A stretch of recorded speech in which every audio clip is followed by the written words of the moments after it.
வணக்கம். நான் கிராண்ட்மா பேசுகிறேன். எல்லாரும் மறக்காமல் சப்ஸ்கிரைப் பண்ணிடுங்க. ஈரான் நாட்டோட அதிபர் ஹெலிகாப்டர் விபத்தில் இறந்து போயிட்டாரு. ஒரு நாள் துக்கம் அனுஷ்டிக்கப்படும்னு இந்தியா கவர்மெண்ட் சொல்லியிருக்காங்க. அதை பற்றி தான் இன்றைக்கி பேச போகிறேன். தேசிய கொடிகள் அரை கம்பத்தில் பறக்கும்.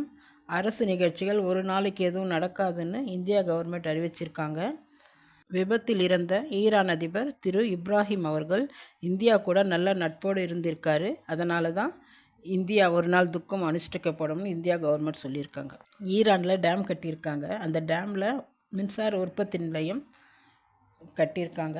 அதை திறந்து வைக்கிறதுக்காக ஈரான் அதிபர் உட்பட இன்னும் முக்கியமான தலைவர்கள் 4 பேர், மொத்தம் 5 பேர் ஹெலிகாப்டரில் போயிருக்காங்க. போய் அந்த மின் உற்பத்தி நிலையத்தை திறந்து வச்சிட்டாங்க. மின் உற்பத்தி நிலையத்தை திறந்து வைத்த பிறகு மறுபடியும் அங்கிருந்து ஈரானுக்கு புறப்படுறாங்க. ஆனால் போகிற வழி